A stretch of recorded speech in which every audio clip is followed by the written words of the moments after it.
listening to PetLifeRadio.com.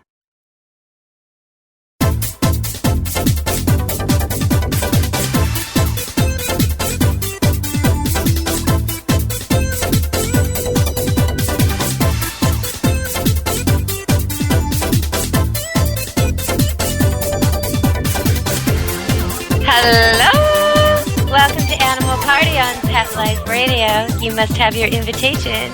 You must be a preferred pet, a VIP, a very important pet. Well, come on into the party. We're back at Pet Life Radio. It's Deborah Wolfe hosting as always. And at this party, we're going to talk about a few things, some animals in the news, and a record idea that I think kind of stinks. Talk about that. But before we get to that, as I was waiting to go on air today, I was talking to the producer and the owner of Pet Life Radio. We were talking about his pet problem. Well, his cat was recently diagnosed with a problem that's really, really common in boy cats, male cats, and it's crystals in the urine. But it got into a state where the cat was really in trouble, hadn't been able to urinate on its own for a while. And if you've ever known someone who had problems with their kidneys or bladder, it can be horrifically painful. We know from humans who've suffered from this. So the cat was in really rough shape, and he ended up having to take it around. And one thing I learned from what he was saying was that first thing he did was he took it to his regular vet, and they weren't able to handle it so well. So they referred him on to emergency. Well, they took it to the emergency, and the price was so outrageous that he couldn't do that. But the choice faced was pay the emergency price or put the cat down. The cat's only 3. He loves the cat. There's no way he was going to do that.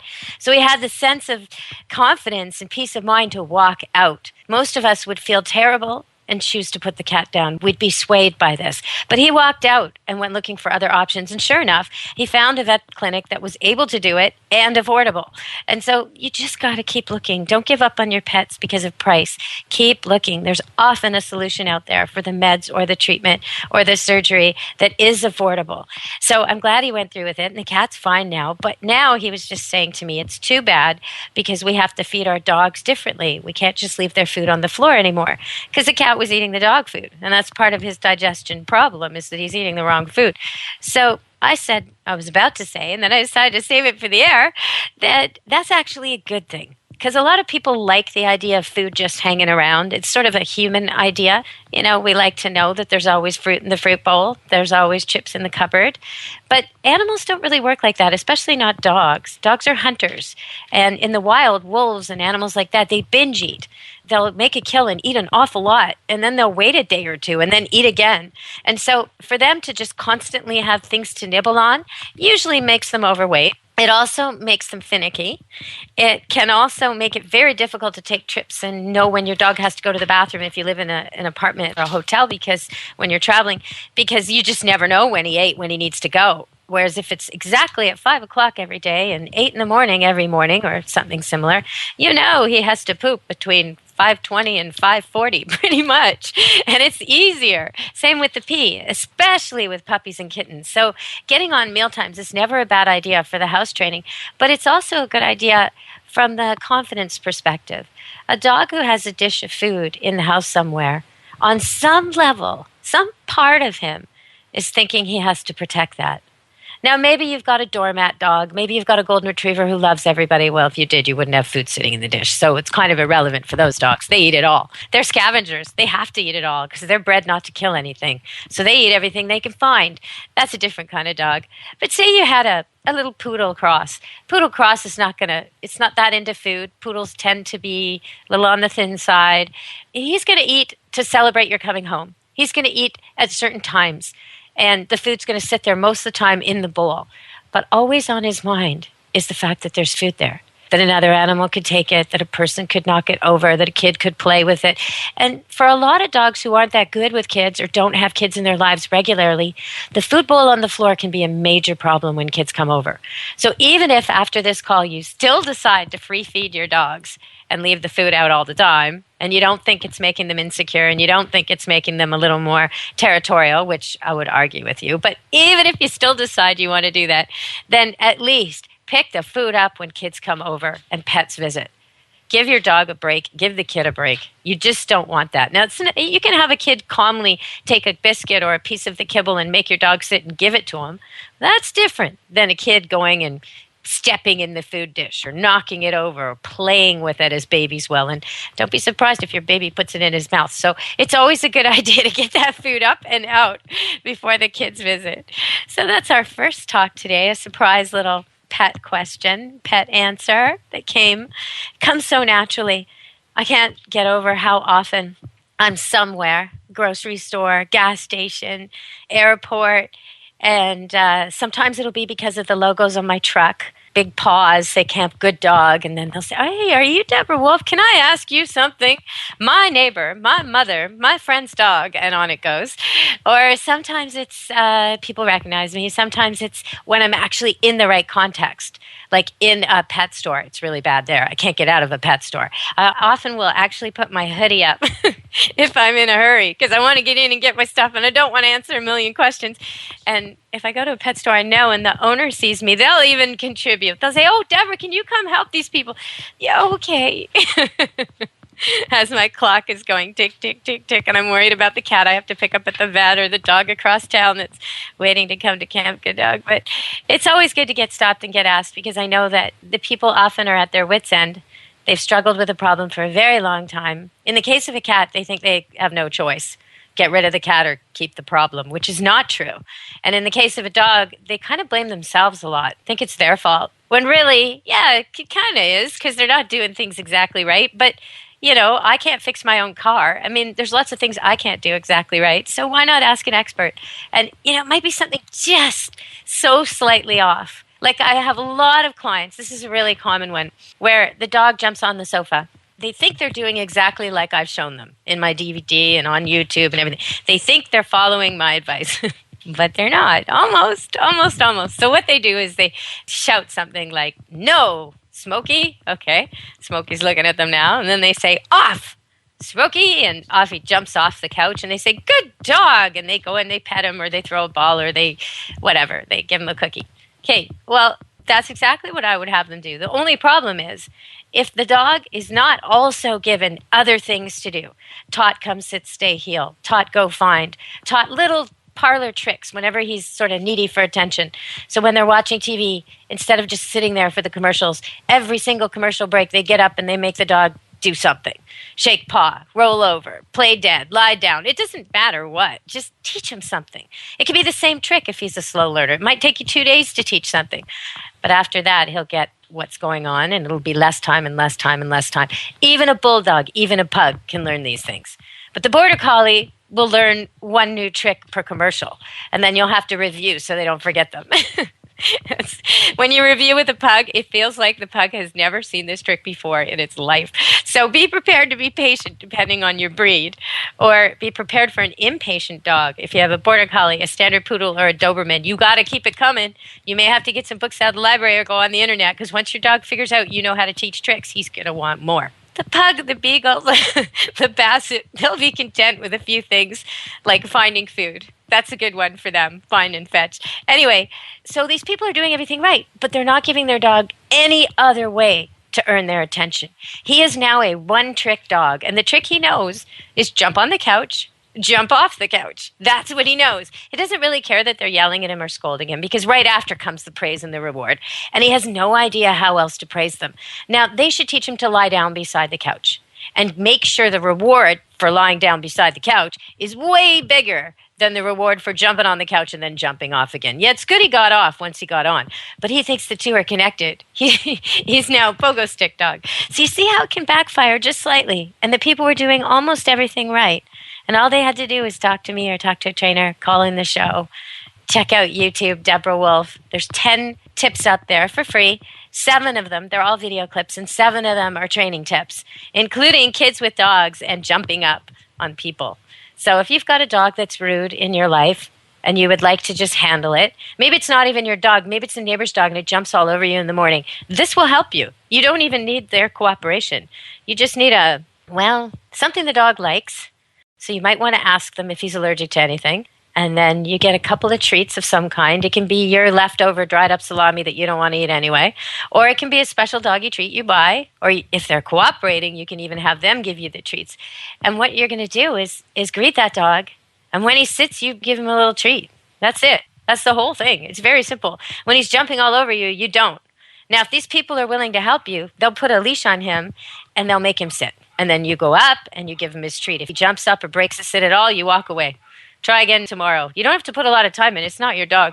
But you're going to show that dog every time he sits for you, he gets a good reaction. And every time he doesn't, he gets ignored. It won't take long at all. And if you like the dog and you don't mind interacting, you could do it on a Saturday when you're home and actually spend a half an hour on it, get it just done. Just finish it. And what you do is you have the neighbor or the neighbor's kid put the dog on leash. They tell him to sit. He sits. You go up to him as you get closer. He gets all excited and he jumps all around and you take a step back. Try again. When he sits and holds the sit, you come forward, pet him, tell him how good he is, give him a treat some of the time. The treat isn't all that key. It's the attention this dog wants. So by jumping on you when you're in your work clothes and making a nuisance of himself, he's getting a lot of attention. And you want to teach him, I give attention for sitting dogs. I ignore the jumping rude kind. It takes a lot of discipline, though, for us humans to do that. It's so much more tempting to notice the rude dog, the rude cat, isn't it? I mean, really, it is. I know it is. And sometimes we're blind to our pets' bad habits. I know myself, I had this dog Squeak, a blue heeler, until 2009 of May when she died. And she died in June, but she got sick in May 2009. I had her a long time. And she read me like a book. She knew, before I had children, she didn't really like children.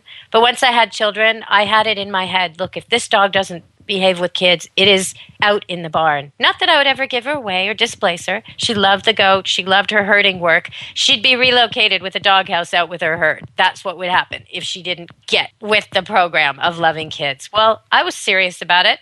She got with the program. She got with the program so much, she was like a nanny dog. She would follow kids around even till the day she died, even kids that weren't mine. She was I remember when my daughter was already big enough to jump off the bed, but Squeak didn't realize it.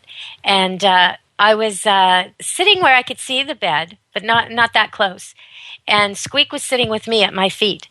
And I saw my daughter climbing off the bed, about to lower herself down, feet first, onto the floor. And Squeak barked at me. And then looked at me, and then shook her head at me, and then got up, actually growling at me, grumbling and complaining, and lay her body down where the little girl's feet were about to touch, like a landing pad. And I had to it was so funny. And the little girl was used to this. Squeak had always been her landing pad. But I had to actually put my daughter back on the bed and take Squeak by the collar and make her lie down and sit and hold her and let her watch Shayna, my daughter, get down from the bed safely a couple of times. And then she kind of got it. Oh, okay, we don't have to stop.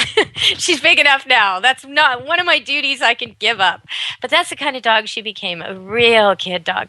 And it was all because it was part of her new job. It was not, that people talk about zero tolerance and all that. Well, I believe that when it comes to kids and biting and nipping. I don't have any tolerance for kids being mean to dogs. I don't have any tolerance for dogs being mean to kids. It should never happen. I should be in charge of things and direct things and control things so it never happens. And, if you have that attitude with your animals, in fact, you probably do. The things they're probably doing wrong are things that don't bug you that much. Like the woman who doesn't really care if the cats are on the counter. We'll have cats on the counter, right? They just know she's not serious about it. Now, that same woman may absolutely hate it when they scratch her ankles or bite as love bites. She might hate that and always put the cat down as soon as he bites her. Well, he won't bite her anymore. Very simple. Our animals figure out exactly what we'll put up with and what we won't. If you're listening to this last part of the show and you're thinking, well, my dog's not that great with kids, or my kids aren't that great with dogs, or my dog's pretty good with kids, but there's a lot of kids in the neighborhood, anything like that. Or I'm going to have kids and I have a dog already. I wonder what I should do. Check out the Deborah Wolfe YouTube channel, because on there's a clip, and it's free, and it's a clip about kids and dogs and how to get them to get along. Go there. There's lots on my website too, debwolfe.net. And, okay. I was saying to Mark, he said, where have you been? Because I've been off the air for a little while, and I took some traveling time, and I had Christmas rush here at Camp Good Dog. I run a boarding kennel, so that caused me to take a little break and be inundated with happy dogs and snow and all the things that come with Christmas in Canada. And so we did that. And then, I got tired of the rain and the snow and went to Florida for a couple of weeks. Hallelujah. Boy, you have it nice there. Yes, would love to relocate. It's gorgeous there. It's gorgeous here too, but man, the sun was nice. So while I was in Florida, I got to see manatee. I got close up too. Got to see dolphins, a baby dolphin that was no longer than my shoulders are wide, like a really little baby dolphin playing in the surf with its mom, I guess, maybe 20 feet offshore during an evening when we'd gone down, me and my kids, my mom and my sister and her family, all of us went down to the beach to watch the sunset, and we were watching the sunset behind a baby dolphin. I mean, how cool is that? So tiny. Anyway, so we had a really good time when it comes to the animals. My last day there was in Orlando, and my kids were complaining because the whole time we were there, we hadn't managed to see an alligator despite several attempts. Lots of looking. And there we were in Disney World, right in the middle of, what do they call it? I think Frontierland, beside the haunted house, next to the pond. There we were. And there's a baby alligator floating around in there. And I'm thinking, don't they have pirate shows where the men jump in here? Maybe this isn't such a good thing. But he was so visible. He was about 4 feet long. And he was swimming around on the surface. My kids got to see him. Lots of kids got to see him. It was pretty cool. Took some pictures. So that made Disney World even more special. And let's see. The night I left on my big trip was a very exciting night. I knew that my golden retriever, first-time mom, was about to have her first litter by Vegas, my senior old stud. And I knew it was going to happen. I hoped it would happen before I left, but not too much before I left because, the timing was such that really the earliest she could have them healthy was March 6th. And I was leaving March 7th. And the puppies were born March 7th. Somehow she and I were on the same wavelength. I kept looking at her all week long thinking, better be soon, better be soon. You want my help, don't you? Now, of course, I had staff ready to go. And in fact, the person who was supposed to be handling the whelping of the litter came over and helped me partway through the litter. So there were two of us, but which is the first time for me. I've always done it single-handedly, and it was so nice to have someone there. But she had, so thanks, Jenny, officially. Thank you for being a midwife on call for Sparkle, the golden retriever. And so Jenny came out, and one pup was born, a couple pups were born. I called her, Skyped her, and told her. And we had 9 puppies. I actually called from the airport to see if any more were born after I left. And no more were born. So there were 9 puppies, all beautiful, blonde, little squiggly, little screaming potatoes, as my daughter calls them. And first week we took video of the birth. And then we took pictures of them when they were 1 week old, 2 weeks old, 3 weeks old. Now we're at 4 weeks old. If you want to see these puppies, go to Camp Good Dog on Facebook, because that's where we posted them. They're so cute. And I think they're on YouTube too, but I'm not sure exactly. So find Camp Good Dog on Facebook, and you can have a look at some of the dogs who've been here the past couple of weeks and some videos of different types of dogs here. But also, there's the puppies, and they're really, really cute. Today, for the first time, they're really actually eating. It's early. They're only 4 weeks, and I'd rather them wait till 6, but they were trying to get their mother's food all week. And so today, I poured them out their puppy kibble and added water to it and mixed it all up and gave it to them, and boy, were they eating. So yeah, Sparkle's doing great. Her pups are doing great. She's still nursing them, of course, for another few weeks. And there's 9, 5 girls, 4 boys, all beautiful golden doodles. Well, I think we'll go to a commercial break right now. I want you to stay tuned to the party and come on back. I'll be back with some animal news and maybe a story or two about breeding dogs. Stay tuned at Animal Party Pet Life Radio.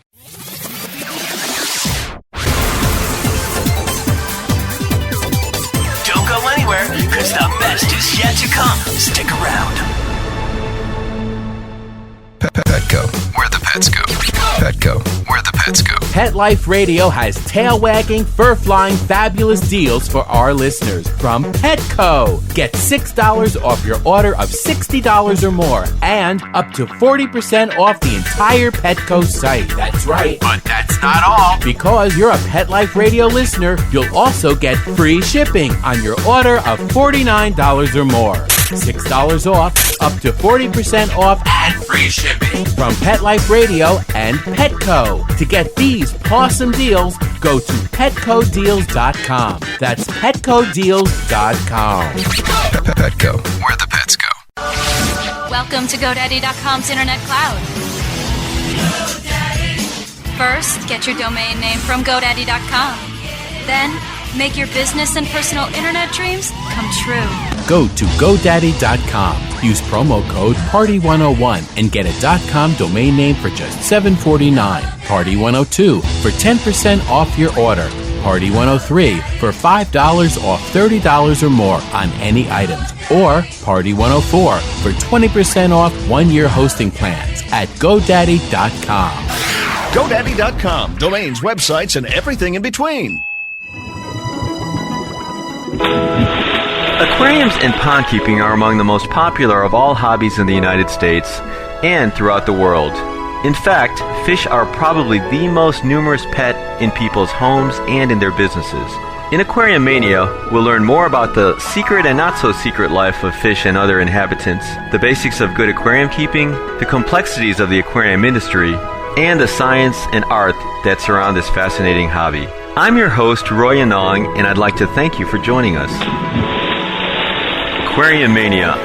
Every week on demand, only on PetLifeRadio.com. Let's Talk Pets on PetLifeRadio.com.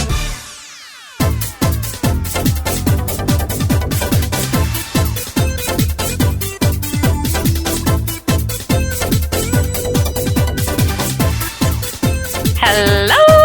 Welcome back to Animal Party at Pet Life Radio with your host, Deborah Wolfe. Sometimes I'm a dog trainer. Sometimes I'm a teacher. Sometimes I'm an author. But lately I've been a midwife. A midwife to dogs. And that's a different kind of a job for sure. In fact, the first part of the midwifing actually starts with the mating. And it might not be as easy as you think. It's not just putting a boy dog and a girl dog out in the yard together and closing the windows.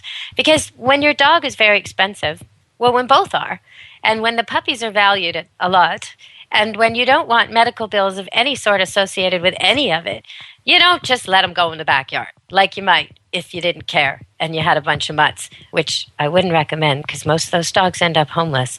But at any rate, no, you have to do it carefully. Now, the female has 2 to 3 weeks where it seems like, to us humans, seems like she could get pregnant because it's almost like she has a menstrual cycle. It looks like that. There's discharge and it's red in color. But that's not the case. In the middle of that time period, that will stop. She will not have any messing, and that's the time she can get pregnant. Now, sometimes that's 3 days, sometimes it's 5, sometimes it's more. And she releases eggs little by little. So if she mates with one papa on the first day and a different papa on the last day, you can get a very strange litter. You can get a litter that's maybe, half Shih Tzu cross and half Doberman cross. You really can. You can get a litter that where the puppies don't look anything like each other and half of them are twice the size of the others, or a completely different color, or something you didn't expect at all. So you want to be really careful when you have a breeding female that's valuable and a male that's valuable and litter stock that's valuable and maybe registerable, like when I do my standard poodle litters. You want to be sure which male, which female, that there's nobody else in there.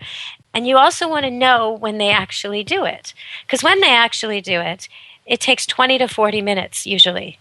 It's a long thing, but that ensures that there are puppies coming. And you need to know the date and the time and how long they were together, in locked position. See, now that's another thing that's a little bit strange. They don't exactly do it the way we think they do it. They sort of start that way with the boy on top from behind, but very quickly he will stop moving around so much and then put his leg over, which is why the British often say, "Did you get your leg over?" when they're talking slang about whether two people have been together or not, and they're talking to the man. But what it is he tries to change position so that he can then stand end to end with her, tail to tail, bum to bum. And they stand like that for a while. And then when that's over, he'll actually start to turn back again. So they're almost standing beside each other. And that goes on for a little while. And then they separate, and by themselves. You don't separate them ever. And then you put him away, and you let her have a good drink and a rest, and you write the time down. So that's how it goes. Now, sometimes he'll miss. He'll want to jump on her head or jump on you or not understand what his job is. Sometimes the angles are tricky, and a lot of times the female challenges the male. She wants to make sure that he's no wimp. He's no dummy. He's not too violent. She's checking on his temperament, his attitude, his agility, his strength, a lot of things. So you'll see them run and play and wrestle, and it has edge, but there's a lot of wrestling where she's challenging him over and over and over, and he's spinning and turning and leaping and jumping, and you kind of got to let that happen. That's the way she'll accept him. Now, even though she may accept him, at some point, usually partway through, she'll decide she's had enough and start attacking him or you or trying to get away. So it can be very physical work with two big dogs, especially if you do it by yourself. Now, some females, like my red standard poodle, never attacks her male. She loves him, and she would never attack him. She just adores Vegas, the poodle that she's mated with so far. And she adores his son, too, so it's looking good for the future. But some dogs, like Sparkle, Sophie, all the Goldens I've ever bred, they change their mind part way. And when they change their mind, the male is stuck and has no... So it's a tricky job, and you definitely have to be on your toes. It's not as easy as it sounds. Then 2 months later, you're expecting pups, and you never know when that's going to come. They have a lot of heavy breathing and following you around that makes you think it's time. So for days, you're kind of stuck at home waiting. Then the night comes, and they start to come, and one puppy, two puppies. Well, now you never know when the last one. Is this the last one? Is that the last one? So there's a lot of late nights and sleeping on the couch involved with this. But then you have your puppies, and each one is born with a sac over itself, usually, unless it's already come off, and attached to a placenta. So you have to make sure that every single time all of the sac comes out, the puppy can breathe, the sac gets cut by the mother or by you and tied with dental floss first. That's a whole other thing. And that they're nursing.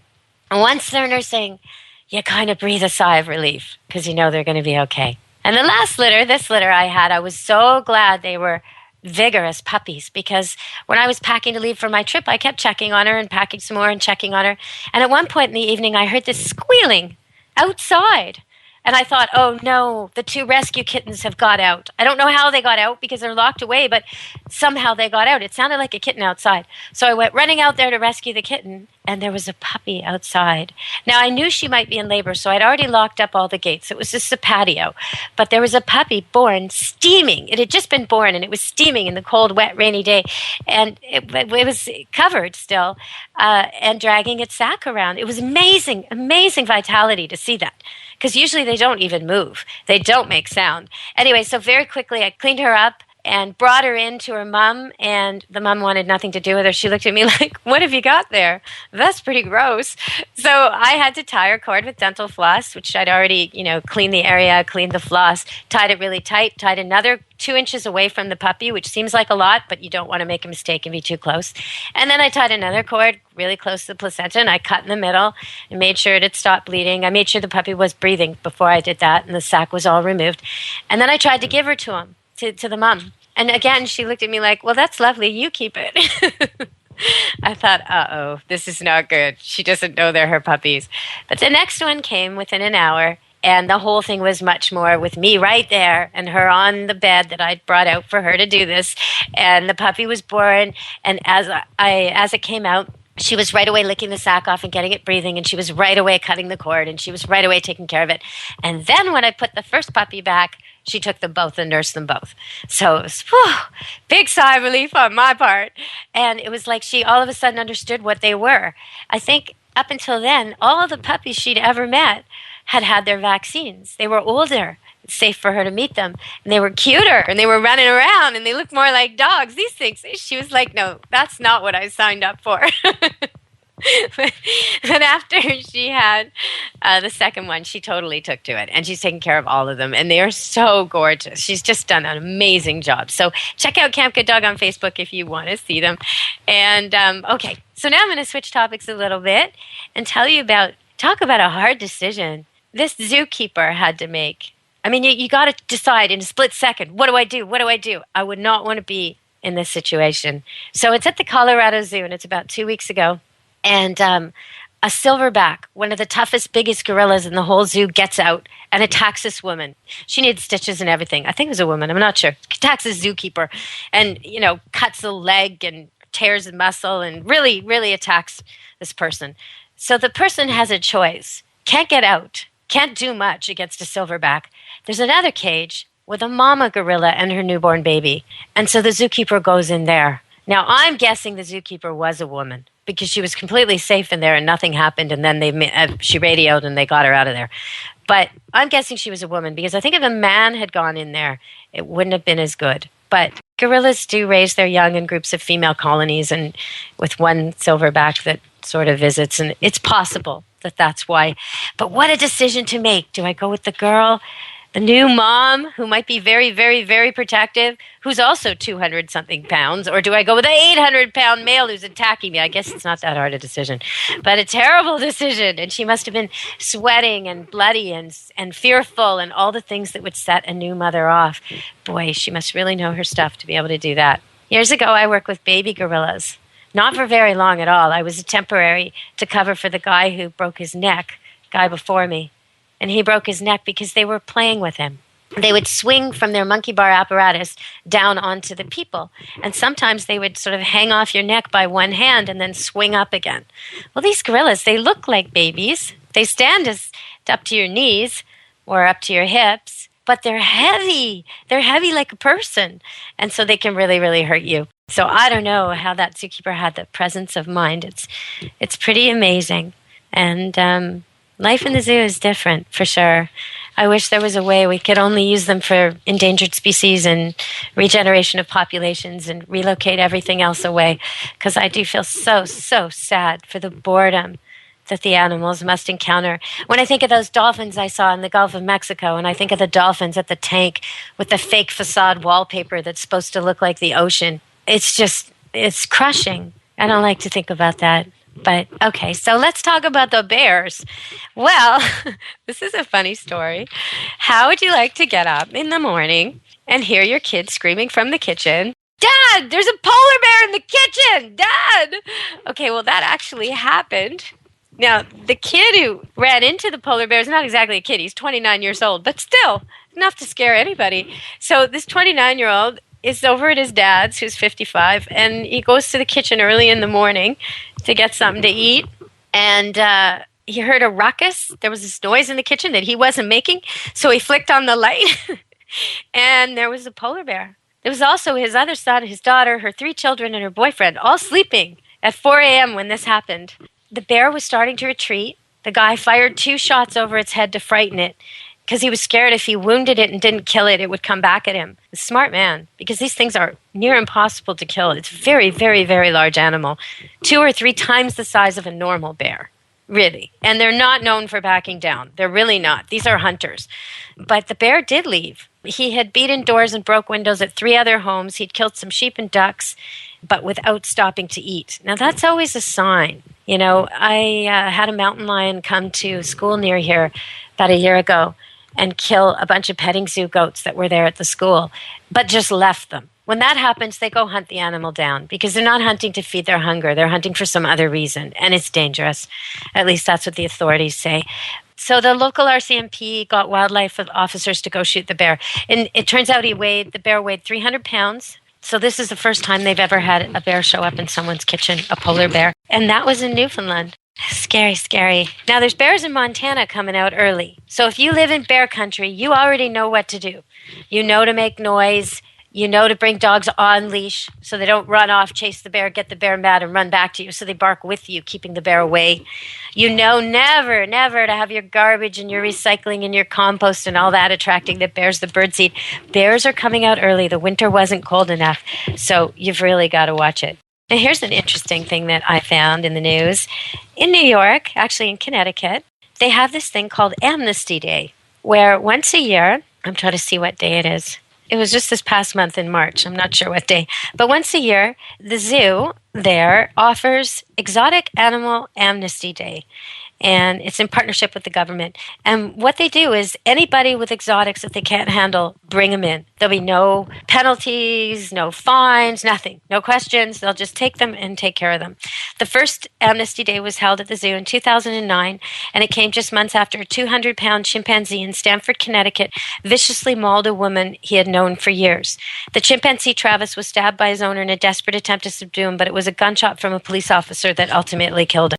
This year, another Burmese python, Bruno, along with an alligator, snapping turtle named Jaws, and 2 American alligators, all of them illegal to own in Connecticut, were also handed over to the zoo in an effort by their owners to adhere anonymously to regulatory changes that clarified the legality of exotic pet possession in the state.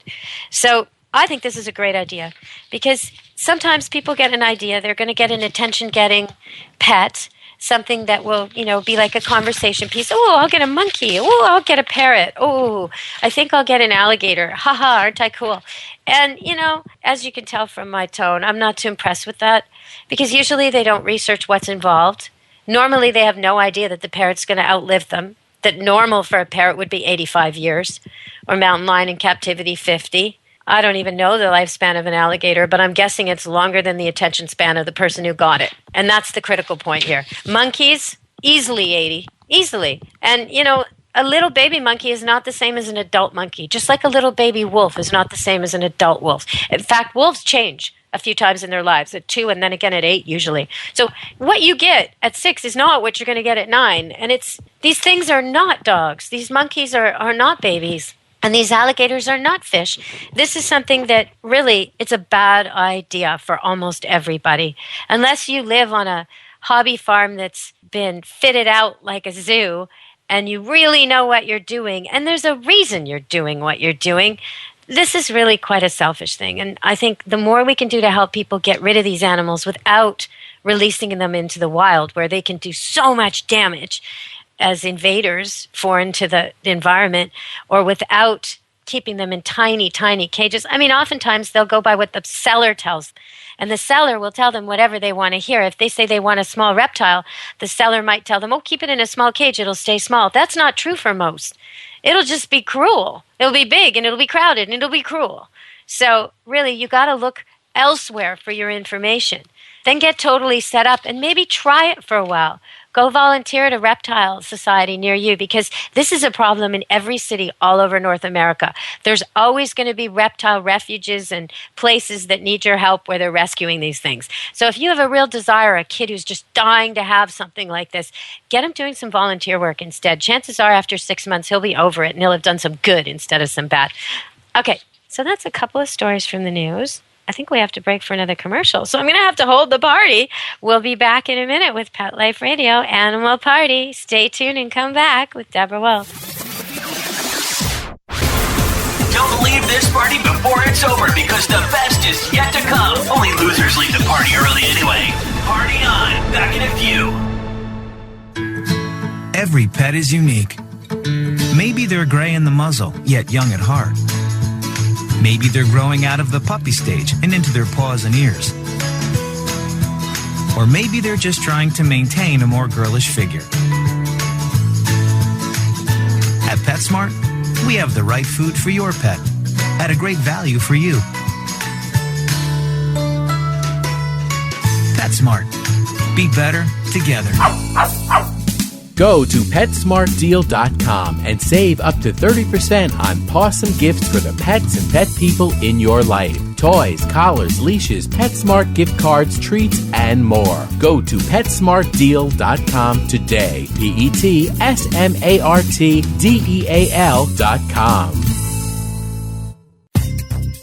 Dyson. The new Dyson Animal Vacs are powerful bagless upright vacuums for homes with pets. Air muscle and radio root cyclone technology generates the strongest suction power to powerfully remove dust, dirt, and pet hair from the home or car. To order your Dyson Animal Vac, go to DysonDeals.com. DysonDeals.com to order your Dyson Animal Vac today. Dyson. Music to your ears. I don't make any decisions about who to hire without going to Angie's List first. You'll find reviews on home repair to healthcare, written by people just like you. With Angie's List, I know who to call, and I know the results will be fantastic. Angie's List. Who you can trust. Go to angieslist.com/best and get 25% off any subscription. That's angieslist.com/best. BEST. This year, Americans are expected to spend a jaw-dropping $36 billion on their pets. From lighted leashes to high-end spa products, the discriminating pet owner can find just about anything to pamper his or her pet. Hi, this is Michelle Fern. Join me every week for Best Bets for Pets, where we'll talk about the latest pet products and talk to the companies that make them. Best Bets for Pets, every week, only on PetLifeRadio.com.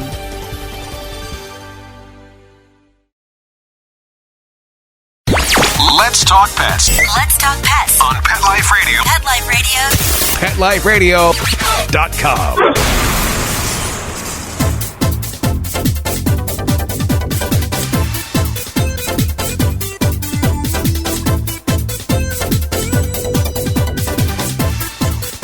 Hello! You're back to Animal Party on Pet Life Radio with me, Deborah Wolfe. And we've talked a little bit dogs, a little bit cats today, a little bit bears.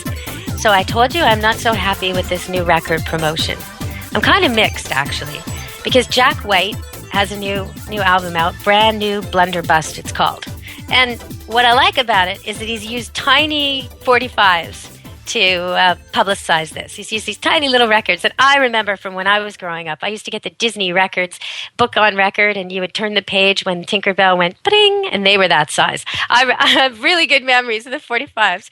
But the problem is, in order to launch it, what they did was they took 2,000 of these, and they put them on helium balloons and let them go in Nashville. So everybody who catches a balloon gets a record, and that's how they're creating the buzz. Okay, I like that idea, but what I don't like is helium balloons. When are people going to stop releasing helium balloons? It's like they don't get the damage it causes to the ecosystem. It's really, really bad for all kinds of things that feed on jellyfish, which is basically everything in the sea that we care about. They eat the plastic, and they eat the balloon, and they get ill. They die. I mean, it's terribly, terribly toxic, non-biodegradable, and it looks and behaves in water like a food source for so many animals. So I really, really hope they'll stop doing this with the helium balloons. If you have some cause and they want to put a message in a balloon and let it go, talk them into something else. Even a bottle would be better, a glass bottle. You know, at least it'll biodegrade eventually. Helium balloons are nasty things. So as far as brand new Blunderbuss, that's my blunder. You made a blunder when you chose to release helium balloons into the environment. Sorry to tell you, Jack White. Try again.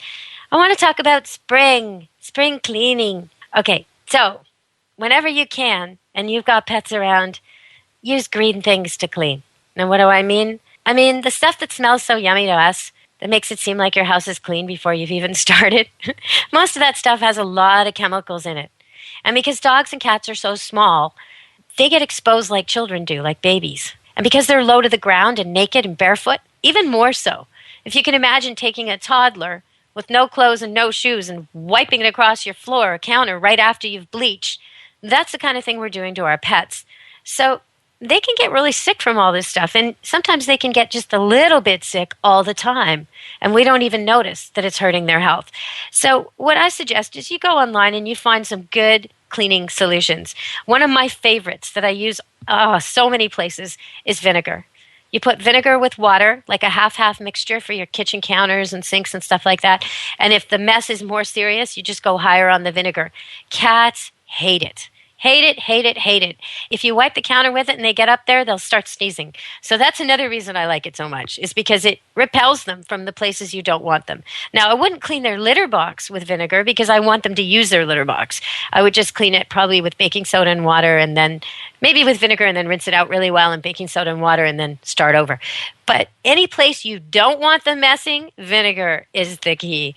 So if you've got pets that are sneezing, coughing, have nose or eye discharge, extra salivation, vomiting, diarrhea, appetite problems or anorexia, lethargy, that means they're tired, seizures, these are signs that they're getting some kind of metabolic disease, some kind of problem, some kind of toxic overload. And not necessarily that it's going to progress to a disease, but it could. It could progress to sickness. So what you want is you want to prevent them from getting all these chemicals in them. So, and you know what? It's better for you too. It really is. I know. I'm tempted too. I love the smell of the clean, clean, clean smell. You know, when you go into a hotel lobby washroom and it just smells amazing. Yeah, but that's not good for your pets or your kids. So use the baking soda, use the vinegar, go online. There's lots of things you can use with oranges and lemons that make it smell like oranges and lemons. So why not be healthy? Okay. Also, it's been a really warm winter in a lot of places, which means fleas and ticks are out like never before for some regions. And so even if you've never thought about flea or tick remedies, now's a good year to think about it. When I'm talking about the ticks, I'm particularly worried because of Lyme disease. When I'm talking about the fleas, I'm worried because once an animal is reacting to fleas, it gets run down in all kinds of other ways. Fleas and worms are connected. And worms go from kids to people. Well, they go from kids to the nicest people, the people who kiss animals on the face, and touch them and let them in their beds. So those are my listeners. So I want y'all to be really careful about this. Okay, this is the time this year to deworm pretty religiously. If you've got little kids, if you've got animals that might sniff poop at the park or, dig, you definitely need to get them on some regime this year because it's going to be a really bad flea and tick year. And I don't want to get calls from you all telling me, oh no, my dog has Lyme disease and now he's on antibiotics and he's really ill and he won't eat and that kind of thing when we could prevent it. Now, of course, if that does happen, you can definitely call me and I'll help you through it. But I'd rather you avoid kids with worms, nasty. Dogs with worms, they scoot their bums sometimes, not always. You see the worm only once in the cycle, so don't expect to see it in the poo. But the dogs will act different. They may be itchy all over because fleas and worms go together. They may have some flea, dust, dirt. That's little black flecks that show they've had fleas in their skin. They may have bite marks. You may start itching your ankles or wrists. That's the way to know you've got fleas in your house. And you got to treat all their areas, everything really well, and treat them for at least 2 months. But I'd say more, given that we didn't have a cold winter. At least 2 months to get them all, the fleas, the ticks, the larvae, the eggs, everything. But with the ticks, the Lyme disease is really worrisome, and it seems to be spreading. I just heard of a case in Washington, D.C. that was diagnosed last week. And to me, this isn't the right time of year for that. How could there possibly be a Lyme disease? But apparently, the warm winter means things didn't get killed off like they're supposed to. So I just want to caution you all on that and get you working on that ahead of time. Fleas and ticks are not our friends. And worms are not our friends. So they are not welcome at Animal Party. We're going to get rid of them and not have them at the party. All right, everybody. So until next week, be good to your animals from Pet Life Radio and me, Deborah Wolfe. Let's talk pets every week on demand, only on PetLifeRadio.com.